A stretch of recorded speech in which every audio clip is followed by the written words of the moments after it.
A lot of Hall of Famers have died recently. I don't know if you guys noticed this. It's kind of a weird time. I did not pick this series because of those news events, though it did kind of come out that way. Most recently, of course, is who? Yeah, D. Wayne Lucas. June 26th. The National Museum of Racing and Hall of Fame. He died last month, a month ago. A horse trainer, Hall of Fame. That's what you guys were going to say? No, seriously, what were you saying? Yes, Frank A. Aquifer. July 14th, Washington Professional Chapter of the Society of Professional Journalists Hall of Fame. Can't believe you guys didn't know about this. Yeah, in all seriousness, Ozzy Osbourne. Oh man, what a legend! Rock and Roll Hall of Famer. What was July 22nd? So what was that? 4 days ago. It's been a sad week. And then yeah, Hulk Hogan. July 24th. WWE Hall of Famer. 4 Hall of Famers there, man. I was thinking about, there's so many Hall of Fames, right? So many categories of Hall of Fames. I was joking about those too, but I mean, that's real. Hall of Fame of horse trainers, Hall of Fame of journalists. Lots of them. And tonight we're starting a 5-week series in Hebrews chapter 11, which has kind of been referred to a lot of times as the Hall of Faith. A play on words there, of course, so Hall of Fame. And the author of Hebrews he goes through a list of many Old Testament guys and gals, characters, and just the most famous of all famous stories of human history, really, but especially of the Bible. And he goes through them, articulating them as these are the guys and gals of awesome proportions of faith. What's fascinating, though, is that they're not really spiritual superheroes or angelic avengers or whatever other alliteration you want to use. They're really ordinary people. They're actually kind of it hurts the soul on how ordinary they are. They are painfully ordinary people. They're flawed. They sin right and left. They have embarrassing moments. I'm thinking about Abraham. They have downright evil moments at times. They're painfully ordinary. And yet what puts them in the hall of faith, it's not how great they are, but it's the fact that they trusted a great God. They have tremendous faith in a great God. Simple faith by simple people, landing them in the hall of faith, the greatest of hall of fames in history. Their names entrenched, names written down for all of times. I want to explore Hebrews 11 then. Like I said, 5-week series. So tonight, Abel and Enoch, we're going to take this up until Labor Day. So join us back here for 4 more times. But I want to check this out as like a many-sided diamond. I think that's what the author's trying to get at. He's bringing up all of these different people, different angles of what biblical faith looks like, different inspiring stories for us, perhaps, different people that we can find ourselves relating to, where it's like, hey, I'm ordinary like that too. I'm flawed like that also, in that specific angle. I, too, can be a person who has great faith because I trust in a great God. You might be asking yourself, why do I even care about this? Why bother with faith? Who cares? Why is there a hall of it? Why is there a whole chapter dedicated to it? Good question. And Hebrews tells us. This is the one of the verses for tonight. Verse 6, and without faith, it is impossible to please God, because anyone who comes to him must believe that he exists and that he rewards those who earnestly seek him. So faith is at the center of pleasing God. Not only, it's like the whole thing. It's not just at the center. Like without it, you don't please God. So that's why it's important to study this. If you have any desire to have peace with God, how can I please my heavenly Father? Maybe you have like authority issues of, daddy issues of I've never pleased daddy so much. How do I please my ultimate Father, my heavenly Father? These are like deeply personal, deeply important questions that go to our core, our identity. Like we desire to please those in authority, and definitely God, the King of the universe, and yours and mine personal creator. How to please him. So that's number 1 of 6 verses tonight. I have a pretty short section here. 5 more verses we're going to study. I've broken this down into 3 parts. Faith is going to give us a foundation, faith gives us a friendship, and faith gives us a future. A foundation, a friendship, and a future here. So let's dive in. The first 3 verses, faith gives us a foundation. Now, faith is confidence in what we hope for and assurance about what we do not see. This is what the ancients were commended for. By faith, we understand that the universe was created by the word of God, so that what is seen was not made out of what was visible. That's what I mean by faith gives us a foundation. It's a foundation for all of reality. It's a foundation to see what truly is out there. Like what fully makes up reality. There's something, as he's getting at there, there's something beyond the visible. There's an invisible realm, or what the Bible calls a spiritual realm. How do we see that? How do we pick up on that? Is this important? You might be thinking, well, Adam, I don't actually believe in anything I can't see. This is just like kind of a hogwash verse. I don't do that. That's not how I run my life. And I would say, of course you do. We all do. We believe in things all the time we do not see. We can't live otherwise. Just for instance, right now, billions, probably trillions, of frequency waves are blasting through this building, blasting through your body, your porous body being disrupted by frequency waves, carrying images, carrying texts, carrying secrets, carrying Shane Gillis clips, just blasting through the air. The internet waves all around us. And you can't pick it up. We can't pick up these frequencies. And yet, if you have a phone, picks it up fine. And I think that's what Hebrews is talking about here. There's a wavelength to reality that our natural beings can't pick up on. And faith is what is the antenna, if you will, to be able to pick up on this invisible reality going on all around us. There's a real, though we can't see the frequency, it's real. It's there. The internet's working all around us. Same thing in the spiritual world. The universe glares at us, as the passage talks about. Physically there, you can study it in all sorts of physical ways. But there's a spiritual reality behind it. In the physical it calls us into that. It calls us to like, hey, check out something more going on here. And once you dive into this world of trusting in Jesus, which is faith in Jesus, you're going to start to be able to see this reality more and more. So I guess that's the question for anyone who considers themselves in the agnostic category tonight. My question for you would be, is it possible that there's a spiritual world? Is it possible that there's a spiritual dimension to reality that our physical side can't pick up on? As he says here, by faith we understand that the universe was created by the word of God. Creation of the universe, an absolutely major evidence for God. Why I love this personally is it transcends the whole evolutionary debate. As a Christian, you hear about that all the time. Like that's like the number one. All someone has to do is like mention the word evolution, and supposedly 2,000 years of Christianity is supposed to come crumbling to the ground or something. I'm not sure what's supposed to happen, but it's this debate of propagating DNA, and this question just transcends that. It just takes it a step further back. There's something even more immense than these questions about evolution. So, for instance, these massive questions of why is there something rather than nothing? Evolution's already assuming we have a working organism on a place called Earth. Already has some DNA, and trying to explain other species. But what about, why is there something rather than nothing? Let's take a step back. Or how is there life that has come from non-life originally? Or a massive question, how is there mind from matter? If that's all there is in the spiritual or the physical world, how do we get these immaterial things such as mind? And I think what science has shown is science is creating a space then for us to be able to ask these questions or investigate.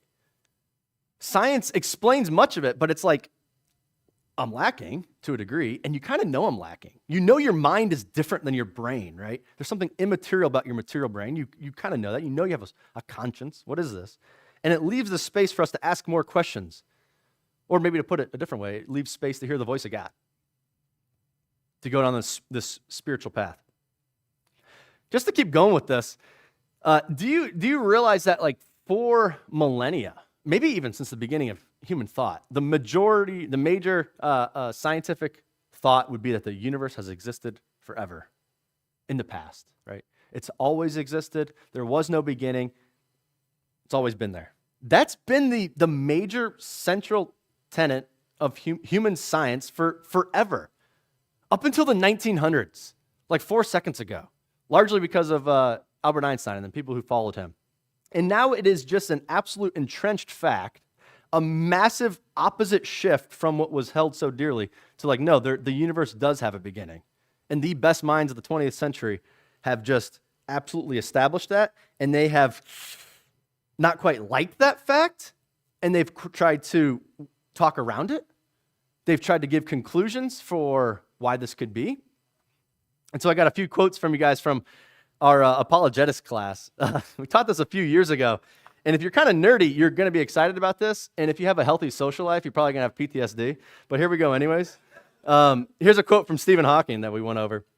Because there's a law such as gravity, the universe can and will create itself from nothing. A central claim in his book, a very popular book. That's a central point. So you have this guy who's probably one of the smartest people to have ever walked the face of the earth. Great scientific mind. Wrestling with this idea of we've thought it was eternal forever, and now me and my buddies are like, no, it's definitely not eternal. It has a cause. I need an answer. I don't like the fact that this is creating space for a spiritual answer. So here's my answer.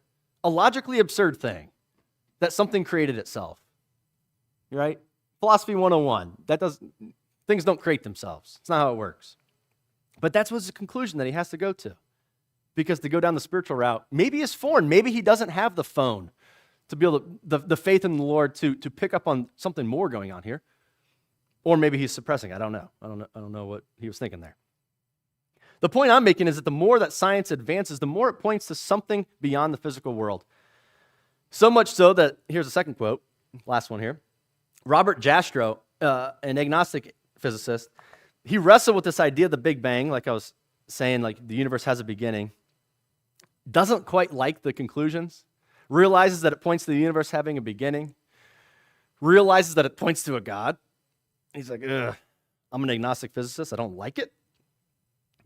And so he's famous for saying, for the scientist who has lived his life, who has lived by his faith in the power of reason, the story ends like a bad dream, them discovering the universe had a beginning. It's like a bad dream. He has scaled the mountains of ignorance. He's about to conquer the highest peak. And as he pulls himself over the final rock, he is greeted by a band of theologians who have been sitting there for centuries. It's quite an honest take from the agnostic scientist there. The more you have faith in Jesus, what Hebrews is saying, the more you see the spiritual world, the more you're starting to realize maybe the universe is not all there is. Maybe there is something that created everything and not nothing that created everything. Maybe there's a mind that first created the matter, and the matter didn't create our minds. There's a logical ordering there. And maybe, just maybe, that the answer to all of those big questions is the God of the Bible. The same answer that, as he says here, theologians have been shouting to the world for centuries, millennia, really. So faith gives us this foundation. That's point number one. Now I'm going to talk about how faith gives us a friendship here, talking about two people now, or really the first of two people tonight, of this multifaceted, multi-sided diamond of what faith looks like. And I like how he's working his way through here, because he starts big. It's like faith gives you the foundation for all of reality. God created everything, but you sort of have maybe a far away, distant God. And now he's like, no, let me bring it close immediately with the awesome story of Cain and Abel. He's not just a distant God. He's close. The distant God has come close to relate with us as a friend. And faith gives you that. Oops. By faith, Abel, is that verse 4? Yep, verse 4. By faith, Abel brought God a better offering than Cain did. By faith, he was commended as righteous when God spoke well of his offerings. And by faith, Abel still speaks, even though he is dead. So he brings up Abel. Call back, Genesis 4. Like I said, he's starting at the beginning of this massive Hebrews 11 list. He just boom, boom, boom, boom. Starting with Abel here. Famous story. If you don't know it, Cain and Abel. These would be the kids of Adam and Eve, first humans there in the Garden of Eden, Genesis 1 through 3. They have Cain and Abel, their sons. They go out. Abel brings an offering. Cain brings an offering. God's like, I like Abel's offering, not yours, Cain. Cain gets pissed. Sorry. Cain gets angry and ends up killing Abel, right? That's the Genesis 4. Let's read it here. Now Abel kept flocks, and Cain worked the soil. In the course of time, Cain brought some of the fruits of the soil as an offering to the Lord, and Abel also brought an offering, fat portions from the firstborn of the flock. The Lord looked with favor on Abel and his offering, but on Cain and his offering he did not look with favor. So Cain was very angry, and his face was downcast. And he goes on to kill Abel. So Abel here, a shepherd, he would be keeping the flocks, animals, and he's bringing an offering from the flock, it says. So he's got like this meat offering. Cain, a farmer, he's probably got a vegetable offering, some sort of grain offering, whatnot, bringing veggies to God. Is this like why is God preferring Abel's offering and not Cain's? This is like much ink has been spilled over this. Like what is going on here? Is it like he didn't like vegetables or something like that? I'm more of a meat eater. I will say, if like two of you guys come over to my house and someone brings like a ribeye and the other person brings cauliflower, like I know who I'm not inviting back to my house next dinner party.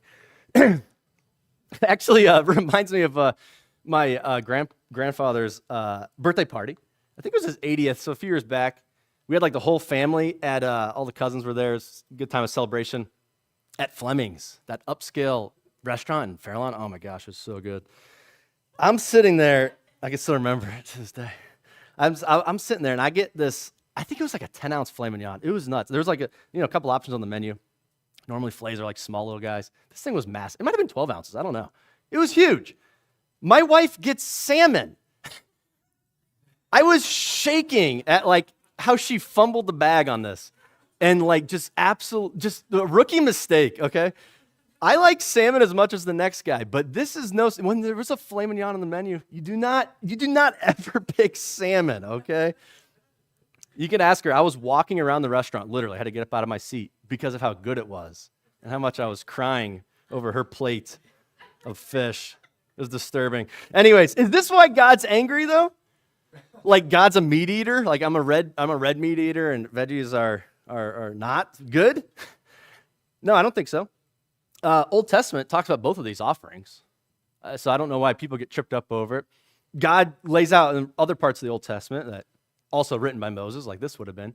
God has grain offerings, veggies, grain, whatever else that entails. And he's got meat offerings, like birds and lambs and things like that, bulls. So he's got both. And actually, from this very passage, you can kind of see that it's not about the offering. God looked on favor with, what does it say? Abel and his offering. And he's looked not on favor on Cain and his offering. So it's like the person is important here. I'm okay with Abel and his offering. It's not just about the offering of what he brought me. It's about Abel. It's about his heart. It's about the heart, the faith, as Hebrews talks about. This guy trusts in me. This guy is my friend. The Lord looks at the heart.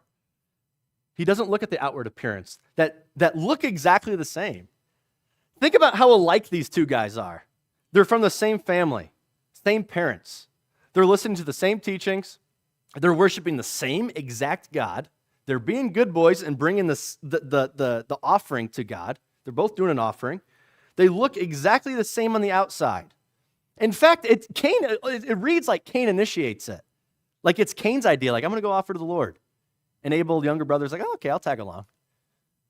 Like it reads like he didn't even think of it until Cain thought. So to be Cain is like, you be angry. Like, what do you mean you don't look on me with favor? This was my whole entire idea.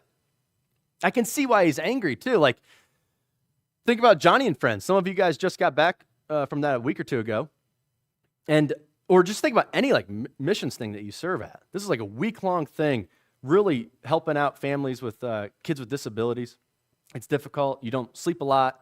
You're on it like, 15 hours a day. You're just hanging out. It's tough. And imagine you're doing that side by side with someone and God shows up. I'm pleased with that person and not you, though. It's like, oh, that'd be like offensive. What do you mean? I'm at Johnny and Friend. I'm serving too, right alongside of them. I'm staying up till 11 and getting up at 6 and hanging out with my kid, just like they are. I'm doing the offering just like Abel is. What are you talking about? And this Genesis 4, fourth page of the Bible, is just setting up what the Bible's always doing. It's the same story every single time. There's two groups of people. They both look so similar on the outside, and yet it's the heart. It's the faith that God is seeing, and he differentiates by. So Isaac and Ishmael, the same exact father, Abraham of all people, and yet totally different people. 10 foolish bridesmaids, 10 wise bridesmaids, both waiting for Jesus. They both probably have the same colored dress on, right, at this wedding, and yet totally different responses. You have Judas and the other 11 disciples following the same Lord, listening to the same teachings, experiencing the same miracles. They got the same first century Jewish beard going on. They got the same everything, and yet totally, totally different people. The Bible's screaming at us, page after page, there is a dividing line smashing through humanity, smashing through this room tonight. A dividing line that's not based on race or family or experience or even necessarily what God you say you worship or what church you go to. But it cuts through the room. It cuts through humanity. Who are we, Cain or Abel? The dividing line is the faith. It's the invisible heart attitude. Quite simply put, as the New Testament fleshes this out, do you trust in Jesus Christ or not? In an ultimate sense, yes. But do you trust in Jesus even for like the day-to-day thing you're doing? Like bringing the offering or going to Johnny, hanging, whatever you're doing to like, quote, I'm doing this for the Lord. Is it because of you're just friends with Jesus? Or because you're trying to earn something? And if God doesn't give you it, you immediately turn murderous, like Cain. This is what makes them completely and totally different. This faith, this trust in Jesus. It appears that they both obeyed, but they don't. Now, to flesh this out further, Genesis 3, what happened there? Adam and Eve sin. They try to hide. They try to cover their sin. And God's like, that's inadequate. And so what's he do? God takes them out of hiding. They kind of made some fig leaves for themselves. But he's like, no, don't worry about that. God sacrifices an animal. Genesis 3, before this. People think this is the first sacrifice in the Bible. It's not. Second. God sacrificed. So God's like, you're sinful, but you need me to do something to cover your sin, to make me right with you. That's what God does in Genesis 3. Cain and Abel raised up with this story from mom and dad there. And so Abel then is coming with his sacrifice in this faith. He's essentially saying, Lord, I'm not here to earn your favor. What I'm doing here now, how I'm serving you, this is not what makes me righteous before you. I already know you made my parents righteous. You made me righteous. So I'm coming to you out of friendship. I'm coming to you out of gratitude. I love you. I'm doing this because I just want to express my gratitude to you. That's why I'm offering. This is not to earn salvation. This is not to make me a better person or to puff my chest up so I can, be cooler than Cain. This is quite simply out of faith and out of trust towards you. Some of you guys might have heard like this new initiative, or maybe initiative's the wrong word.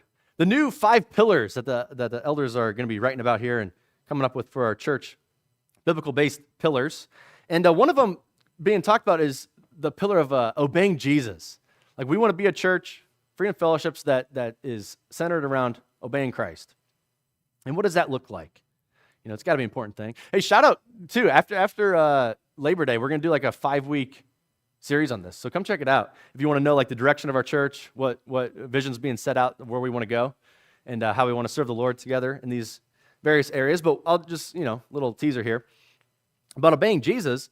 And it's so easy to look at that as like an external thing, Cain and Abel, external fashion. But really without faith, it's completely useless, like what we do. That's the point of Hebrews 6, right? Without faith, it's impossible to please God. It's almost offensive. And we have misconception about this, really, because we think we're looking at these guys, we look at ourselves, they're both obeying, though. We're supposed to serve. We're supposed to love people and teach and evangelize. We're supposed to do all these things the Bible lays out. So we're both obeying. But it's like you have to understand it's fundamentally not true, though. The main point that Hebrews is talking about is the part of obeying is the faith part. It's going out in faith. It's doing it because you're trusting. So to say, well, I'm obeying, I'm just not trusting, it's like it's an oxymoron. It doesn't even make sense. The trust is part of it. It's essential to it. That's what Hebrews is talking about here. Isaiah kind of hits on this too. At the very beginning of Isaiah, first chapter, stop bringing meaningless offerings to me, God says. And then in the last chapter, 66, these are the ones I look on with favor, those who are humble and contrite in spirit and who tremble at my word. Abel coming in with humility then. Lord, I don't deserve your blessing, but I'm glad I have it. I'm really grateful I have it. Here's an offering for you. I'm glad you give it to me because of grace. I'm glad you've given me your blessing because we're friends. That's Abel. A broken and contrite spirit who trembles at God's word, believes what he says. So how do you know if you're Cain or Abel? That's kind of an important question. By faith, Abel was commended as righteous. Here's some differences then. Like I kind of hammered that they're the same on the outside. In a superficial sense, they're so similar. But the faith exposes these deep differences. Cain is not commended, and therefore he's angry. He's got eyes on other people, while Abel's eyes are on God. Cain tries his best, but the voice in the back of his mind says, you aren't quite enough still. And it's like, yeah, the voice in the back of your head's right. Because continuing to work and try to earn favor with God, you'll never be enough going down that route. Cain hates Abel's. Abel's don't hate Cain's.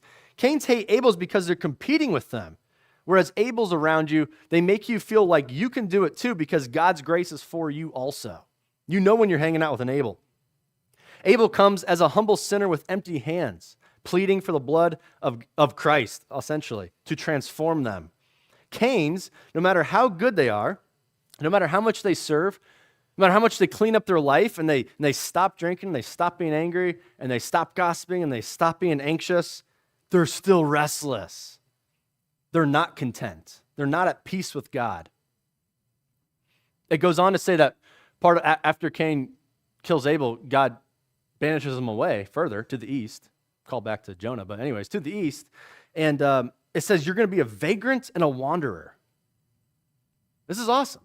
A vagrant, 2 Hebrew words, 2 letters each. A vagrant and a wanderer. And you put them together, it's Eden. The same letters as Eden mixed up.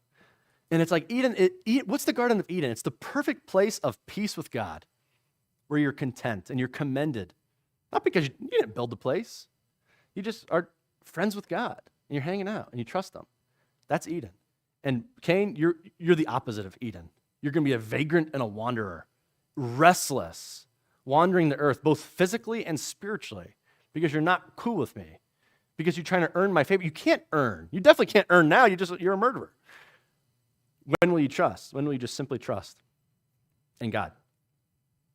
A literary masterpiece, just kind of a call back to Jonah again, man. Oh, wow. The Bible's a very cool read. Abel's, though, they know they're not perfect, and they find rest instead by trusting in Jesus Christ, that God is their friend anyways. That's friendship. Faith gives you a foundation of this grand world, this grand reality, and faith gives us a friendship with God. And speaking of this, our last section here, the shortest section, Enoch, just one verse on him. Enoch, just a great example of what it means to be a friend of God. And I titled his section, Faith Gives Us a Future, because this dude had an awesome future. Verse 5, by faith, Enoch was taken from this life, definitely not his life, that's the whole point. It's taken from this life so that he did not experience death. He could not be found because God had taken him. For before he was taken, he was commended, once again commended, as one who pleased God. Now you might be thinking, Enoch, who the heck is this guy? Good question. That's kind of the point. We don't know really anything about this guy. A couple verses in the New Testament, this is one of them, and couple verses, like 2 verses in the Old Testament. We don't know much. Genesis 5. After he became the father of Methuselah, where we get the phrase, you're older than Methuselah. Enoch walked faithfully with God 300 years and had other sons and daughters. Although Enoch lived a total of 365 years, this is a section of the Bible with large ages, Enoch walked faithfully with God, then was no more, because God took him away. That's it. Like, this is not David and Goliath books about David slaying giants and doing cool things. This is not Moses, books about Moses leading the Israelites. This is Enoch. You're now a scholar on Enoch. That's all you got on him. All we have to know, he walked with God and then he didn't die. 365-year-old, he walked with God, didn't die. That one sentence is enough to land him in the hall of faith. He just walked with God. Another shout out here to initiative. I really want to start this a monthly email. So I haven't made a post about it, but I will. I want to do a monthly email of essentially people in our fellowship walking with God and just have awesome testimonies from you guys. I'm going to open up email me, DM me or something. Awesome testimonies of people that are just doing cool things, whether it's yourself or someone in your cell group. Like who's having victory just walking with God simply. Taking steps of faith, evangelizing, teaching something. This is not like, doesn't have to be like I got the entire village of whatever, baptized and saved, but it's like I'm putting in effort. I'm just walking with God and just trying things alongside of him because we're buddies. And he wants me to do some things. And I'm doing them not to earn his favor, but because I love people, because God loves people. And I love God. So I want to, Freedom Fellowships wants to highlight these. So please message me anything. Even so steps of faith, growth, any cool stories there, any cool victories, evangelism. Maybe you've experienced growth through suffering. I'm thinking about when Eleni shared here publicly at the mic maybe a month or so ago about how much growth she had through just the suffering childbirth that she went through. And it seems like she came out very victorious on the other side of that. I just want to highlight victories. And I think that that's essentially, simply put, what victory looks like. It's like people in Freedom Fellowships just walking with God. And it could be 1,000,001 different ways. I'm looking forward to reading them. I want to put it together and then email out to everybody else so we can just be edified by this. But continue on here. In the Garden of Eden, then, this idea of walking comes up.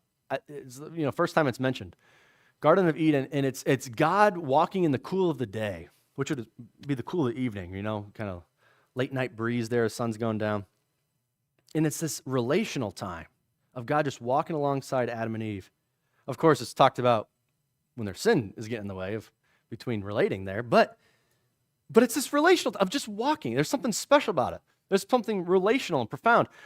I just think about like going on vacations as a little guy with my family and walking on the beach like a night, evening with my dad, and like it's just a magical time of. We're talking about like just the vastness of the universe, having cool conversations. Something about walking alongside the ocean and just you can't see the end of it.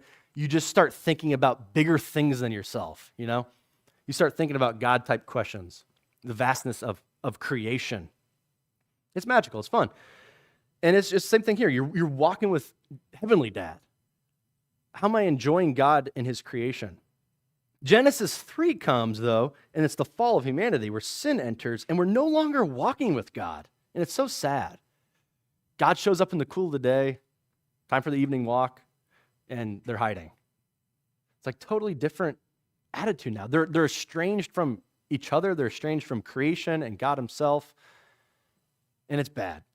And then Enoch comes along, and he's giving us a picture of like reversing the curse of Genesis 3. And it's just a glimpse. Of course, Jesus Christ is the one who ultimately reverses it. But Enoch's given us a glimpse of like, it can be reversed. That's what it looks like. You walk with God and have faith.